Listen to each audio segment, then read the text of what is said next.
Worldwide, cardiovascular disease affects the lives of hundreds of millions.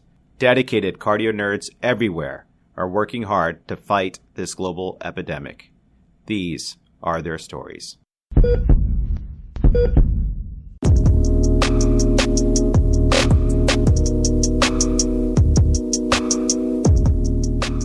Welcome back, CardioNerds. We are very excited to bring to you a fully immersive, knowledge-packed, high-yield series as part of our efforts to raise heart failure awareness. We call this Heart Failure Awareness CardioNerds Series. That's right, everyone. We are doing this in conjunction with 2020 Heart Failure Awareness Week, sponsored by the Heart Failure Society of America and others. From the HFSA website, the goal here is to increase national awareness about the severity of this disease. HFSA declared this in the U.S. Senate in 2001, the week of Valentine's Day, as a National Heart Failure Awareness Week. HFSA is asking the public to take action by supporting the society's efforts to promote heart failure awareness, patient education, and heart failure prevention. Our series is our way of contributing to this very important mission. And supporting the society's efforts, we are. While hashtag HFWeek 2020 is specifically February 10th through the 16th, we are creating so much amazing content with at least 8 episodes that we will promote heart failure awareness for the following month, releasing 2 pertinent high-yield episodes per week. We can't tell you how absolutely excited and stoked we are for this series. We ourselves are having so much fun, learning a ton from these interviews and gleaning clinical and life lessons from our generous experts. Amit, let's give them a sneak peek of what they have to look forward to. Dan, there is so much to look forward to. Let's go over the list. Okay, enough with the suspense. First, Karina and I learn about the evaluation of new onset heart failure with Dr. Ed Casper, Clinical Director of Cardiology at the Johns Hopkins Hospital. If that name is familiar, you may have heard his amazingly popular hypertrophic cardiomyopathy talk in episode 5. If you haven't had a listen yet, definitely check it out. That episode was absolutely golden. Then, my co-fellow Karthik and I learn about guideline-directed medical therapy with Dr. Randall Starling, heart failure specialist at the Cleveland Clinic and former president of the HFSA. Right after that, we discuss evaluation of advanced heart failure therapies or salvage therapies with Dr. Jerry Eastep, section head of heart failure at the Cleveland Clinic. Then, Karine and I delve into LVAD 101 with Dr. Steve Sue, heart failure specialist at the Johns Hopkins Hospital, and such a masterful and passionate educator. We get big picture, we get detail-oriented, and we hit the highlights for the psychosocial and medical management of our LVAD patient population. Followed by our dear friend and Vanderbilt cardiology fellow Richa Gupta discussing Heart Transplant 101 with Dr. Joanne Lindenfeld, Director of Heart Failure and Transplant at Vanderbilt University and former president of the HFSA. Then, our friend and Duke Cardiology Fellow, Raul Langani, will talk about atrial fibrillation management in heart failure with Dr. Jonathan Piccini, the Director of Electrophysiology Clinical Trials Program and Arrhythmia Core Laboratory at Duke University. After that, I'm looking forward to learning more about the role of interventional cardiology in the management of heart failure patients with Dr. Jeffrey Moses, Director of Interventional Cardiovascular Therapeutics at Columbia University Medical Center. We end with palliative care and heart failure after a discussion with Dr. Arslan Darashan of the Clinical Problem Solvers and Dr. Rob Razak, Clinical Director of Palliative Care at the University Hospital Cleveland Medical Center. Wow, what a roundup! I can't wait to learn from such great minds, these leaders in the field. Heart failure awareness is about everyone. It's for all of us. But the patient is at the center of attention here. Our goal is to bring us all up to speed so we can all do our best for these patients. Friends, we dedicate our Heart Failure Awareness CardioNerds series in memory of Dr. David Taylor. Dr. Taylor was a heart failure attending at the Cleveland Clinic. He died early morning of Thursday, February 6, 2020. We remember him for the legend he is, a passionate clinician, skilled educator, and devoted mentor, and so many other things. He has touched the lives of countless others, and his influence lives on within each and every one of us today. We asked friends and colleagues to record memories and stories to remember him as our way of celebrating his life and career. We were just overwhelmed with the response, and we would like to share some of these with you now. Dr. Taylor, this one's for you.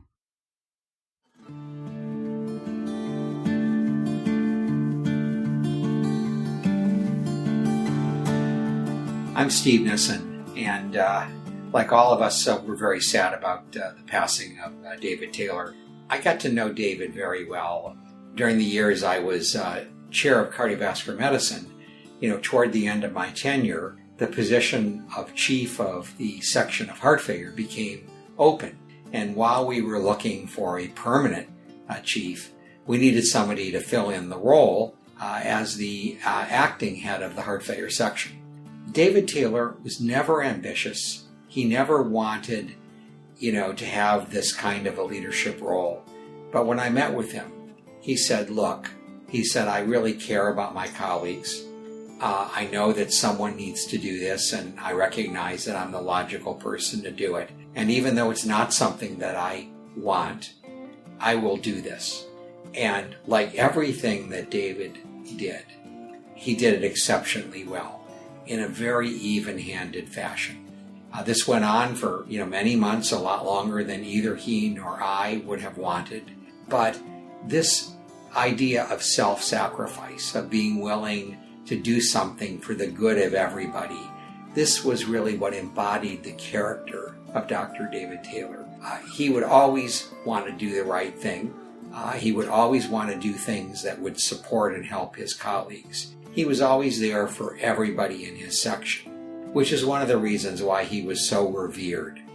It turns out his administrative talents were quite substantial. He was very, very good at it, but he didn't have a lot of personal ambition.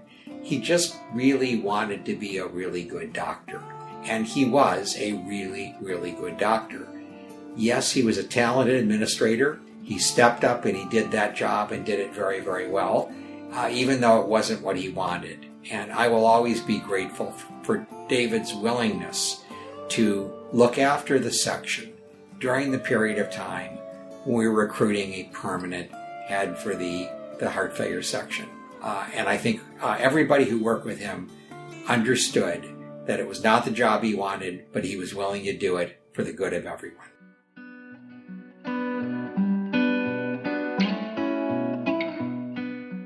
Hi, my name is Sandy Galvin. I'm the nurse manager of the heart failure ICU and the coronary ICU. And I started working with Dr. Taylor back in 2001. I've been here about 23 years, so I met him when he first started, and he was our unit's medical director at the time. And much like the fellows with the Taylor Talks, he did a lot of the Taylor Talks for the nursing staff as well. And so we would meet once a month every Wednesday from 7:30 to 8:30 in the morning, and he would basically let us pick his brain on any heart failure topic we could think of. We talked a lot about amyloidosis and transplant rejection and sarcoidosis and all the different types of heart failure. And it was very, very important for him that nurses were a big part of the heart failure team. So when he rounded every morning on his patients, he always sought feedback from the nursing staff, made us feel like part of the team, and he was very proactive. When he was assigned to the cath lab, he would call up in the morning, seeing how many beds we had available for his patients that he were doing, what were probable admission patients, and great communicator all around. And we loved working with him, and he will be greatly missed. My name is Mike Militello. I'm one of the pharmacists who worked with Dr. Taylor. He was a great teacher, kind man, incredible physician. I worked with him for a number of years as part of the Pharmacy and Therapeutics Committee, where he was the chairman of the specialty panel that I worked on. He always brought a level head, great perspective, and listened to all sides of the story. One of the quotes that I know that I think of is that, death can never take a good man away, for in the hearts of the people he inspired, the legacy remains and continues throughout generations.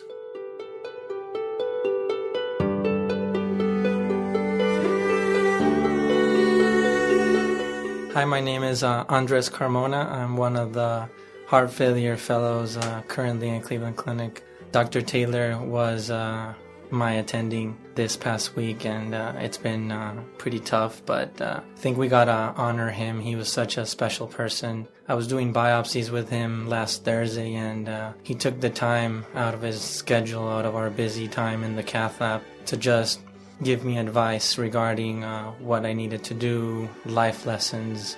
He just took the time every time, every single moment that he had to teach us with Taylor Talks, which were pretty incredible. That just 1 hour he would sit with any topic we would bring forward and go ahead and speak about it, and it was just remarkable.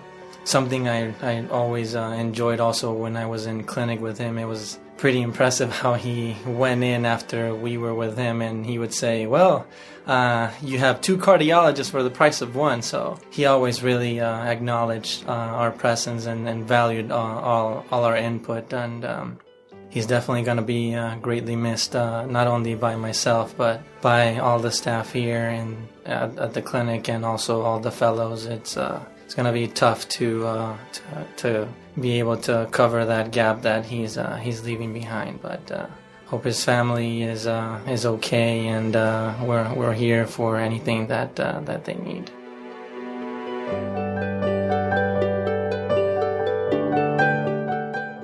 Hi, I'm Millie. I'm a nurse on the J32 Heart Failure Unit. I worked with Dr. Taylor for about 5 years. The one thing that I remember him most for is his soft-spokenness and his kindness. He always took a lot of interest in his patients and us as nurses, and he always wanted to make sure our input was regarded, and we will just really miss him.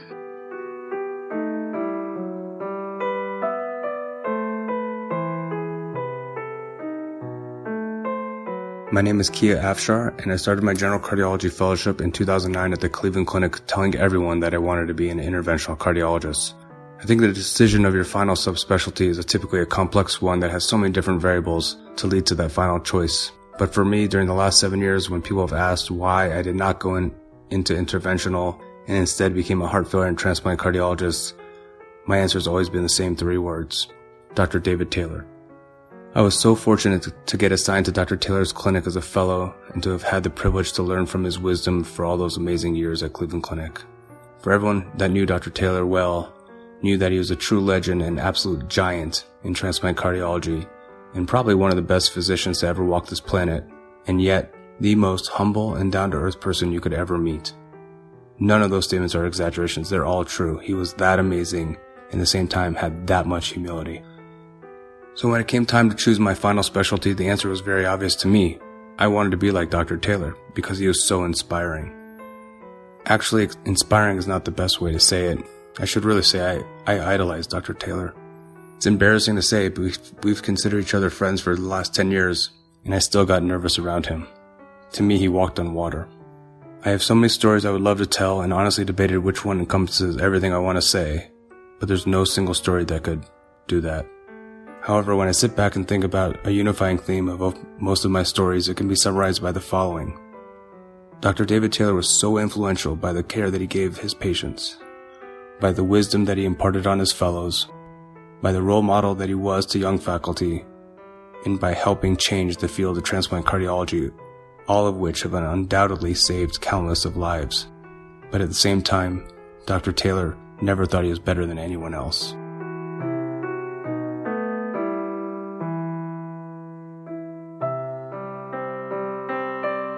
Hi, I'm Sanjeev Bhattacharya, one of the new heart failure staff over at Cleveland Clinic. I knew Dr. Taylor for a very short period of time, yet I think it was very fruitful.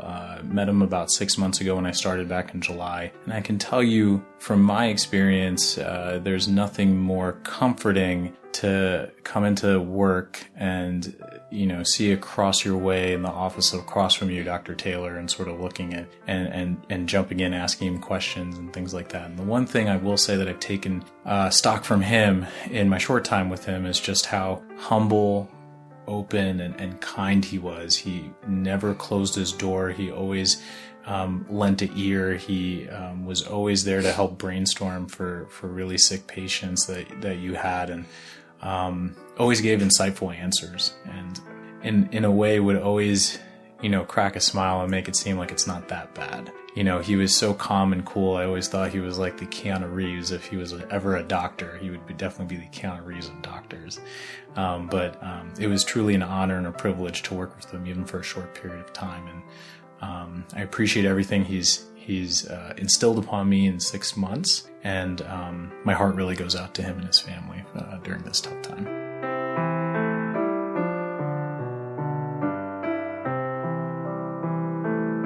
My name is Leanne Paripa. I'm a physician practicing in Toronto, Ontario, Canada. I was an advanced heart failure fellow at the Cleveland Clinic, and Dr. Taylor was my program director in 2012, 2013.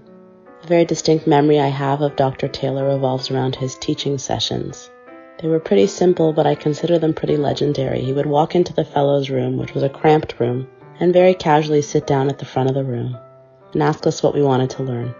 Anything we threw at him, he could handle with this incredible combination of encyclopedic-like knowledge, yet it was balanced with a real practical sensibility. He was just so relaxed and knew so much. He was an incredible clinician role model, a real bright light in our field, and he's going to be deeply missed.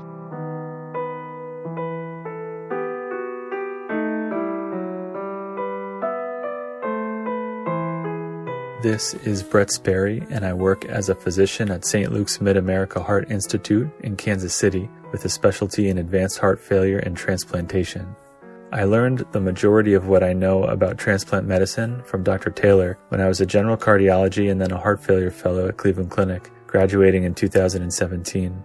Dr. Taylor was truly an all-star to us and to the entire national heart transplant community. He was an MVP. He was a legend. He was our Kobe, all the best parts and more. A man who has affected so many lives and inspired so many careers while excelling at his craft. A life taken much too soon. We are all devastated to hear about the passing of Dr. Taylor, but his legacy will live on in his family and all those around the world whom he has trained.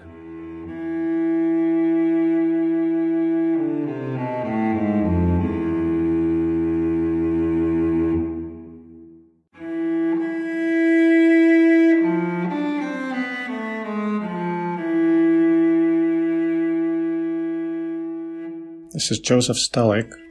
I'm a transplant cardiologist at the University of Utah.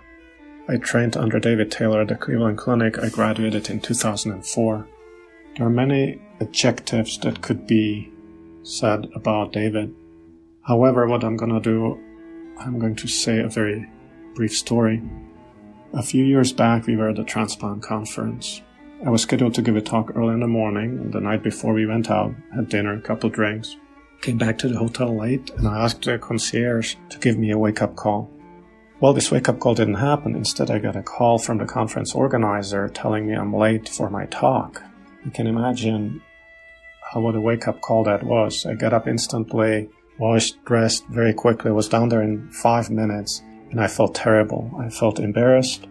I got to my podium. I look at the audience, and there's all these senior people in our field.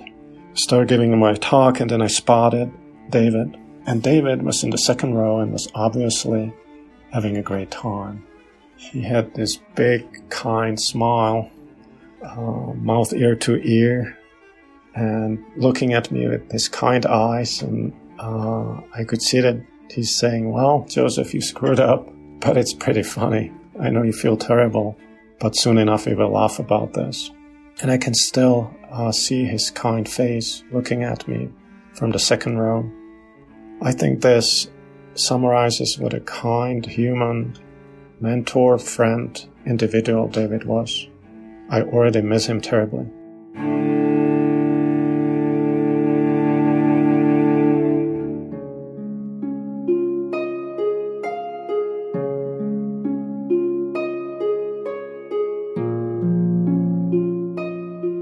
Hi, I'm Bill Wilk. I'm a respiratory therapist in the ICU, and I also worked with Dr. Taylor in the cardiac cath lab for 14 years. I'm a cardiovascular tech down there, and he was one of the most wonderful people that anyone could ever meet.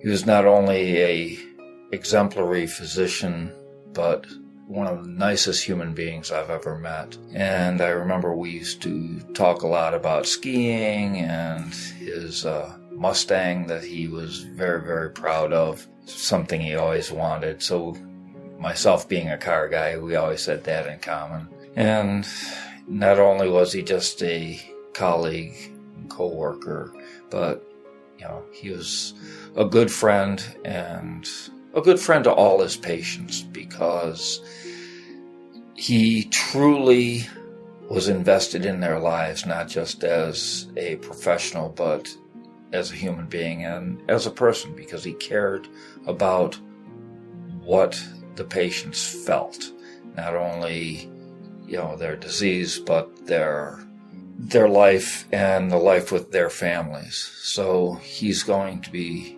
truly missed by not only myself, but everybody he touched.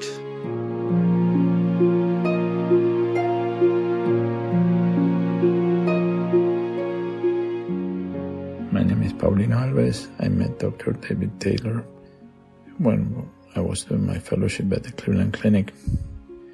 I would like to share 2 stories. One is the Taylor rounds. I think one of the things we all enjoyed most of our fellowship was that every other Tuesday we will be able to discuss with Dr. Taylor complex patients or topics, and really with his simplicity, clarity, and profound understanding of the art and science of heart failure and transplantation, we all felt that we were able to apprehend those very difficult concepts. Second, as a colleague, after I finished my fellowship, I started work as a heart failure attendant, and really he was a reference. He was always available. And I remember discussing my first complex patient that presented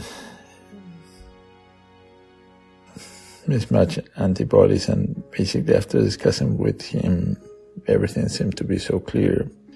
This capacity of being available for everybody and ready to help really is an example of what we all should be. Thank you. Bye.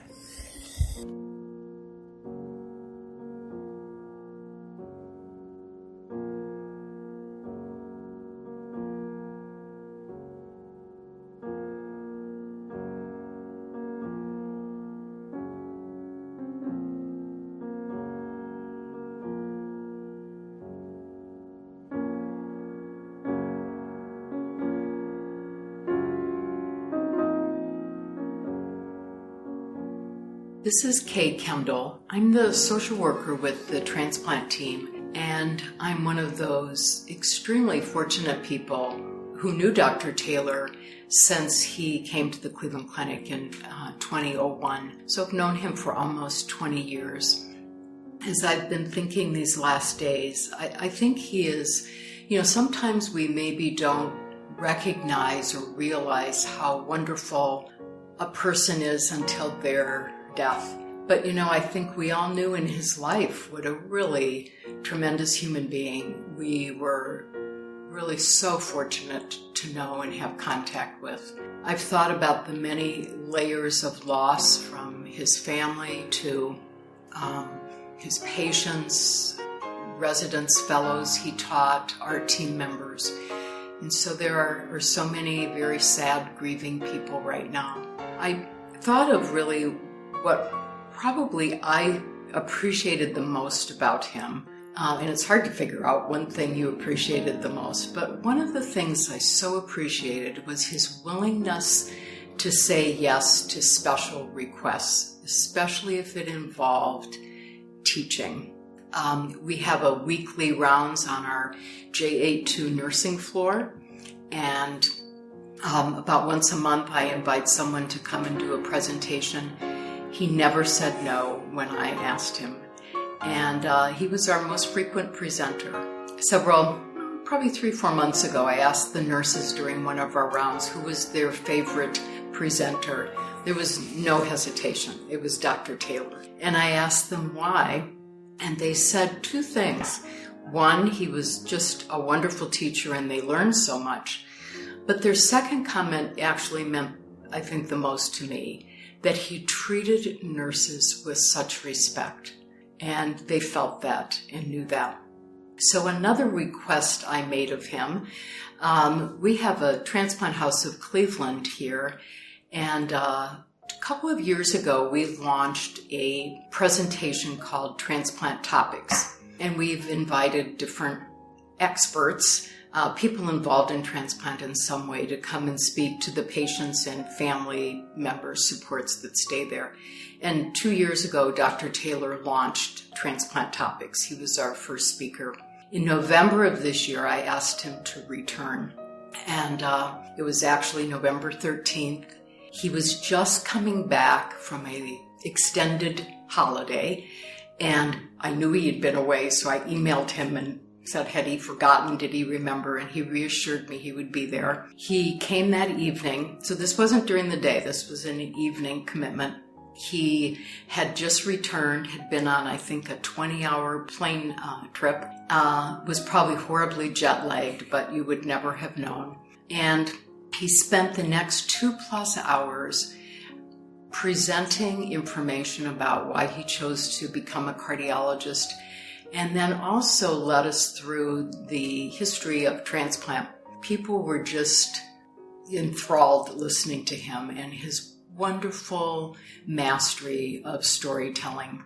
He finished, and they began asking him questions about what he had discussed. And then I thought what was so, I guess neat is the word, was they started asking him questions about himself, like what kind of music did he like, and what was his favorite place to vacation, and what was the significance of his ring? Was that a wedding ring?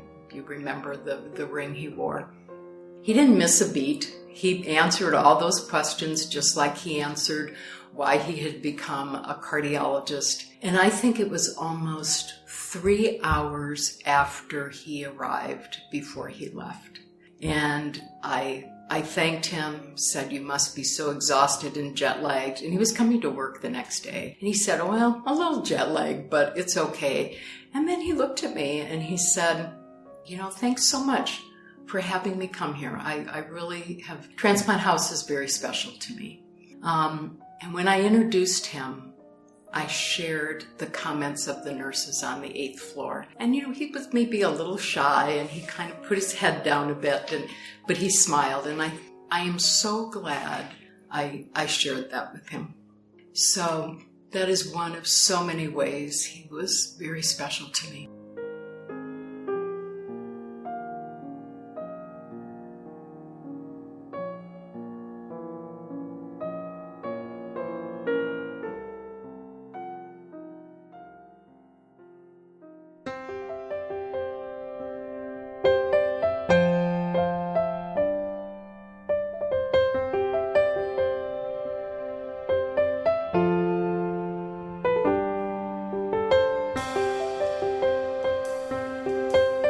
This is Mazen Hanna. I'm a heart failure cardiologist at the Cleveland Clinic. And Dr. Taylor for me was not only a mentor and a friend, but he was also a role model. What amazed me the most about Dr. Taylor was the way he was able to remain calm, cool, and collected in any situation. His knowledge base was extremely deep, and his ability to teach and to give advice was really unmatched. What is amazing about him is that in the 15 years I've known him, his office door always remained open, and people would line up outside his office throughout the day or just walk into his office to ask him questions, because he was the wise one, and never once did he look annoyed. I must have walked in his office 1,000 times, and he always stopped what he was doing and intently listened to me and gave me wise advice. I will miss him dearly.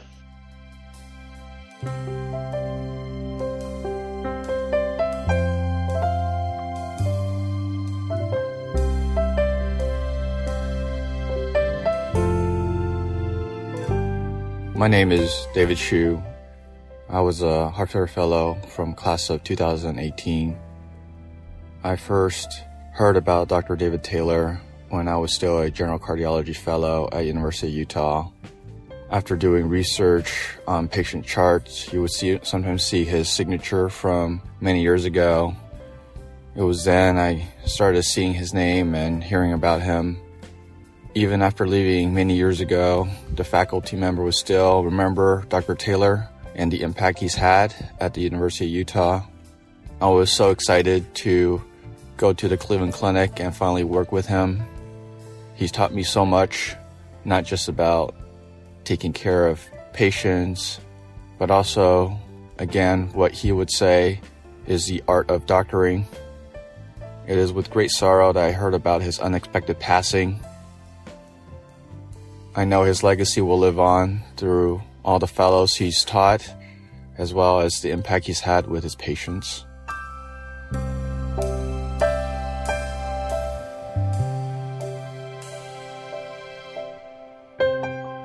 I am Dr. İlke Sipahi, Professor of Cardiology at Memorial Hospital in Istanbul, Turkey. I worked with Dr. Taylor as a heart failure transplantation fellow and then as a clinical scholar between years 2006 and 2008. Dr. Taylor was a truly exceptional teacher and a special mentor to me. His depth of knowledge and clinical experience was almost unsurpassable. He was always very kind, calm, and empathetic, qualities that are not always easy to find in competitive environments. I am very sorry that we lost him so early and so unexpectedly. My deepest sympathies go to his wife, his children, and his loved ones.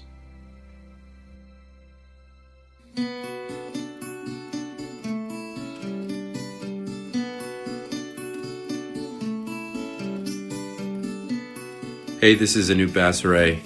I was a heart failure fellow of Dr.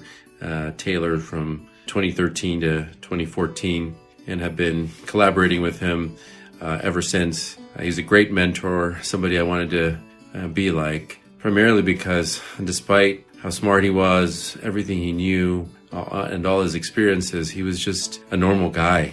One of my memories from him is a bunch of us fellows going to ISHLT, a heart transplant conference in Nice, France, and we're all hanging out at the bottom of an escalator. He's coming down the escalator and he yells out at us, "Those are my homies." And that's how he treated us, like we were his colleagues, like we were his friends. And I think that really means a lot to young docs, young people, to be treated with that kind of respect and friendship.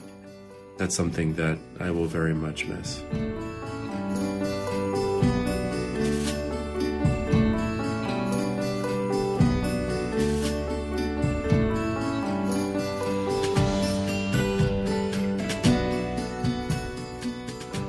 My name is Amanda Vest, and I was a general fellow and then a heart failure fellow at Cleveland Clinic in 2010 to 2014.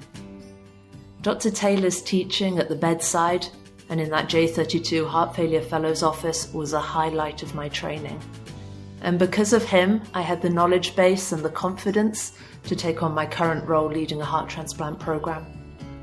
I have another specific reason to be grateful to Dr. Taylor. Back in 2012, I almost wasn't granted a visa extension to stay on for Heart Failure Fellowship because the UK Training Board refused to write a letter of support for that extra year. When Dr. Taylor found out, he immediately started working his ISHLT contacts to get British transplant physicians and surgeons to lobby on my behalf.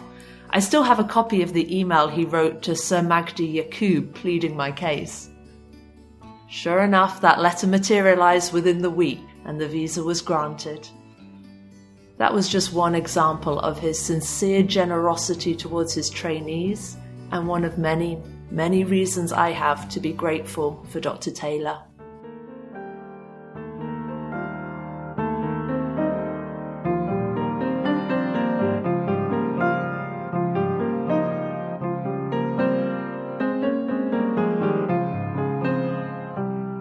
Hi, this is Paul Krimmer.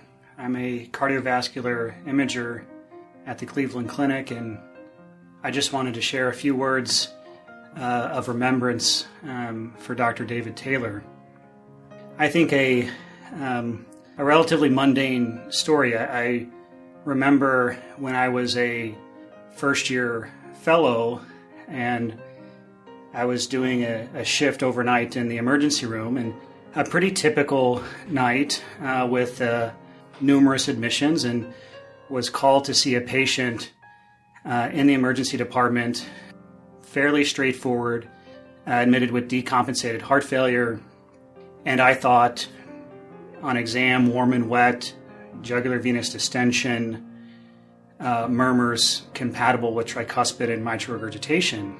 And as a first-year fellow, I remember admitting it to the heart failure service, and Dr. Taylor was the staff. And I think more than anyone, I would follow up and see what his impression was, speak with him the next morning about the patient.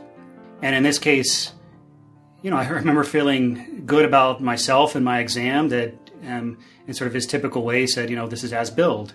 But I think even a simple, straightforward admission like that highlights that for me, and I think for a lot of the cardiology fellows, Dave Taylor was the clinical gold standard. So I think you would make your assessment, put your money down, and someone that you would always go to for advice and for feedback, and always, I think, as a master clinician, was always very generous and practiced medicine with a lot of humility. And I think throughout my fellowship, and even when I became staff, and I would be the attending in the cardiac intensive care unit, and we would consult a patient for considerations of advanced heart failure therapies, and Dr. Taylor would be the staff. And in that situation, it's more complex than the original patient I described, but my impression was always the same. I just highly valued what he thought, and took a lot of pride if my approach to the patient's care would be concordant with what Dr. Taylor would do. And I think that's certainly a sentiment that's been shared by many general cardiology fellows, many heart failure fellows over the decades. Thank you.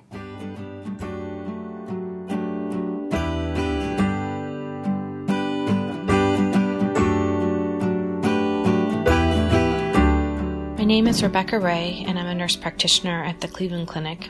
I first met Dr. Taylor in, I think it was 2011, when I was working in cardiac surgery step down, and he was a physician, cardiologist rounding on surgical service. I remember looking forward to working with Dr. Taylor because he had such a fabulous bedside manner and was so approachable when I would have an issue with one of the post-op patients.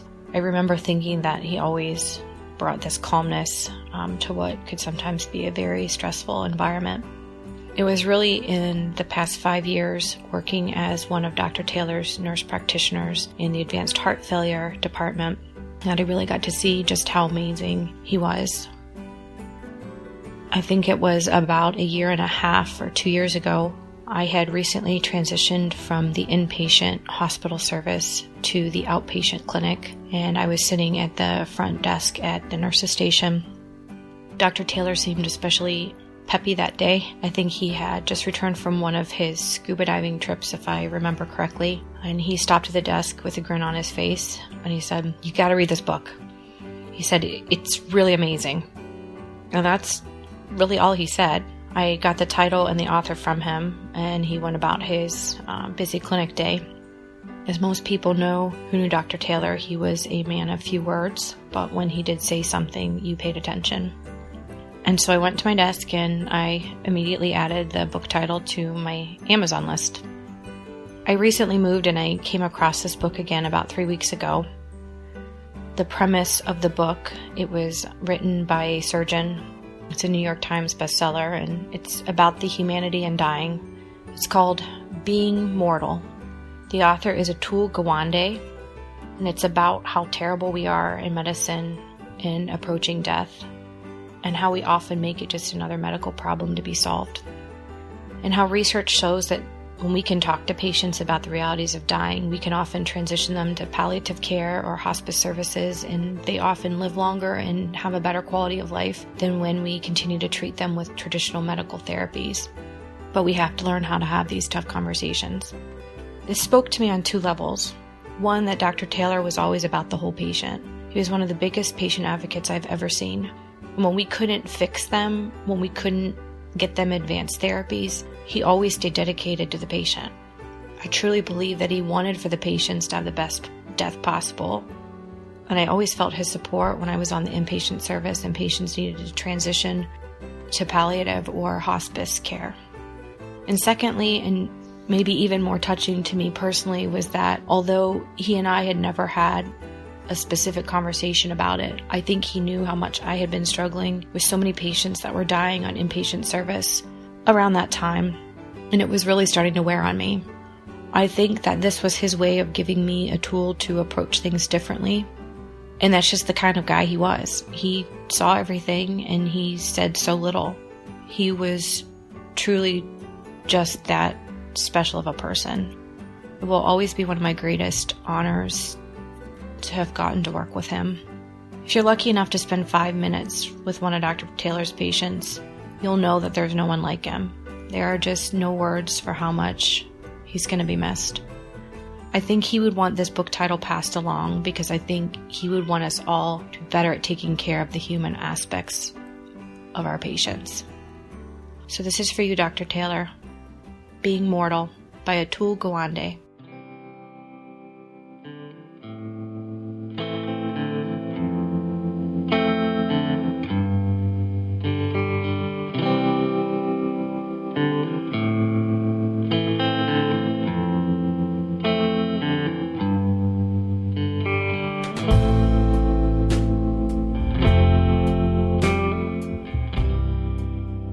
My name is Jerry Eastep. I have the privilege of being the current section head of heart failure and transplant at the Cleveland Clinic. And David Taylor, I've known about for a long time, and he is someone who has really been a legend in our field, from his tremendous work with the ISHLT registry, and I remember tracking that back in the 2004-05 time period, to his presidency at ISHLT 2012 to 2013.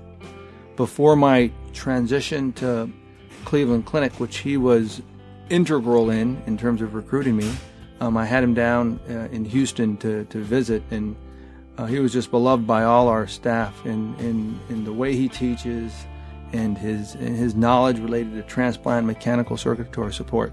It wasn't until I moved to Cleveland where I really had a chance to get to know David Taylor a lot better. He and his wife welcomed me and my family, and he showed me around the Cleveland area, and was just the nicest person to be around. And what I really learned about him and appreciated much more than I had thought was how beloved he really was here at the Cleveland Clinic. He, and I like to always say, is considered the doctor's doctor and the heart failure specialist for all heart failure providers, and became my go-to guy. And it was not only me, and others I found out would often approach David. And one of the things that stood out is he had an open door policy, and people, whether it was fellows, nursing staff, physicians, or myself, would go in to get his opinion, and he would steer us in the right way, and he'd do it with a smile and in a very loving way. I also learned his true, genuine love for teaching. And he would take the fellows aside and do his Taylor talks and off-the-cuff discussion about anything they wanted. And he and the fellows loved that. He was one of my colleagues who was always at our teaching or didactic meetings for the fellows, and he was the one, most knowledgeable and most clear. And so it was not only the fellows that loved to be around him, but his colleagues and friends, including me. So David Taylor is going to be missed. He's one of a kind in his commitment to mentoring and teaching, and that's not only fellows, but colleagues across the board. And he did so with the utmost respect and professionalism, really beloved by all. And so we look to cherish his memory and act as best we can like he did for so long. And I think that positions us to not only better care for each other, but to provide better care for our patients. And so, with that, we're taking it, one day at a time, but he's someone that will certainly be with us forever.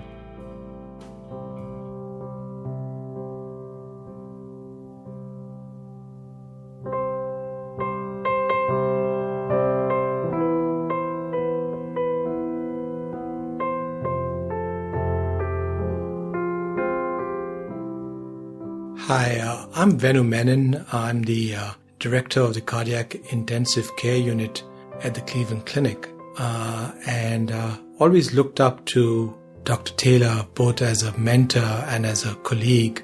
And my interactions with him were often because most of the crashing, burning patients at the Cleveland Clinic come into the J31 ICU. And the minute we think we need advanced support, we tend to activate the heart failure team. And even before I would call the heart failure team, I'd always wish it was Dave Taylor's side on call, because I knew that the minute that call went out, I'd have him by the bedside telling me exactly what I wanted to do for my patient, not just at that moment, but for the days, months, and weeks that lay ahead. And it was that perspective that I always looked forward to. You always wanted to impress David when you talked to him, and so you made sure that you knew the subtleties of the case and you had a concrete plan as to what you thought the patient needed. And what David always surprised me by was at the end of our conversation, he'd always tell me something that I hadn't thought about. What he did was make you aspire to be a better physician, and always confirmed to me that I had a long way to go before I could reach his level. The other thing that I've really been impressed by these past 3 or 4 weeks, and I think it's important from a fellow and trainee perspective, is the kind of impact you can have as an educator working in a large quaternary institution. We all are used to working with fellows, but what we forget is that over the years, the number of people you encounter, where they go to in the world, what they become, just keeps mounting up. And so with Dave's demise, the kind of calls of concern and condolences that came from around the world is truly remarkable. And I think it actually highlights one of the privileges of going through an academic track like David did. Not like a classic researcher publishing new seminal stuff, but just doing the simple things, teaching people what you know, teaching it well, and always being there to help. And I think that remarkable influence is something that I've just been amazed by. And I do think that for people listening to this podcast, consider that when you choose to follow your career, because I think to be a teacher like David is something we really need in the world to be better cardiologists. So it was just a pleasure having the privilege to work with David, and I will always treasure the moments I've had with him.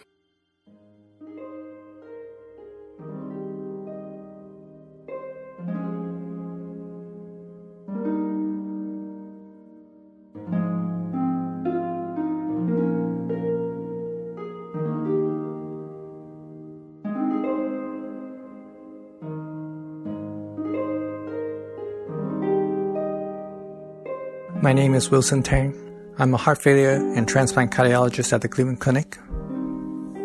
And I've got to know Dr. Taylor as a teacher, a colleague, a mentor, a leader, and a very good friend.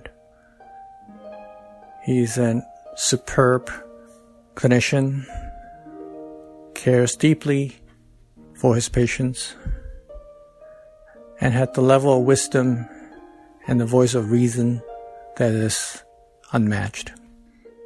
He's very humble and also contributes without thinking of any reward or return.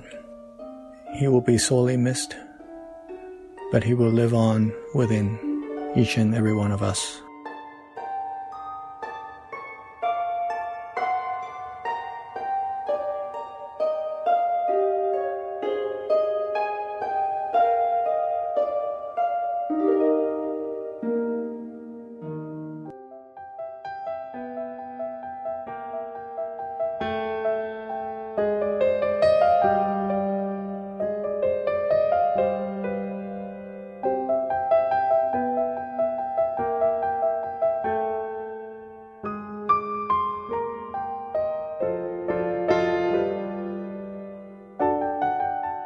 Hi, my name is Randy Starling, and I'm very sad and at the same time I'm privileged that I can make a few comments about somebody that has meant a lot to me for many years, and that is David Taylor.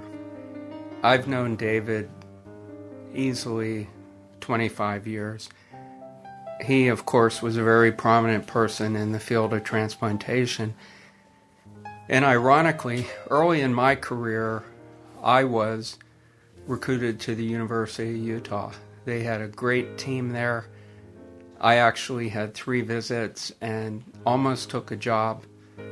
And I elected not to move. And the next thing I knew, David Taylor joined the team at Utah. And that team, where David led the transplant program in most ways, just flourished and set the tempo in the U.S. for transplantation in the 90s. I moved to the Cleveland Clinic in 1995, and 5 years later found myself in the very exciting position of being part of our team recruiting him to come to Cleveland Clinic. So we really never thought we would get David to come here, to be honest with you, because I looked at Utah as more or less the utopia for transplantation at that time. It just had great people and a great program and was leading the country. We were building things under the leadership of Jim Young and Pat McCarthy here and had a lot of momentum, and we were all extremely happy when David announced that he was going to come here and join us. So when David got here, we were in the process of building and expanding something unique, a heart failure special care unit. So that was really David's first assignment, that Jim Young asked him to take that on and build it. And like everything David did, it flourished. And to this day, we have most likely the largest, most unique heart failure special care unit in the country. I got the privilege to take the leadership of the heart failure section around 2003 when Jim Young was promoted to chief of medicine. And the first person I turned to, and I didn't even have to think about it, was David to take the reins of the fellowship program. Now, bear in mind, in 1995, we had 1 fellow. There was no such thing as an advanced fellowship in heart failure and transplantation. So we were winging it and more or less blazing the trail along with a handful of other programs around the country. So David took over the fellowship program around 2004 and led it for the next decade plus. And in my mind, unquestionably built it into just a juggernaut as far as everyone around the country and around the world in many programs came through Cleveland and spent time in our heart failure training program. And that is one of David's major imprints that he leaves with us, is his legacy of his dedication to the education, to the fellows, not just the advanced fellows, but all the fellows. David was all about teaching. I don't have one Golden Apple Award. I think David's office is filled with them because he was, before he came here in Virginia, everywhere he went, he has stood out as the educator's educator. He's the clinician's clinician. He's the colleague's colleague. I can't say much more about him other than his contributions to us personally and to our programs in Cleveland, to the International Society of Heart and Lung Transplantation, to his family. They can't be measured. He can't be replaced. And I think that we all referred to him as DOT. We use our initials a lot around here. So I'm going to leave you with forever DOT. He's going to live on. He's never going to die. And the memories and his legacy with us here in Cleveland and around the world.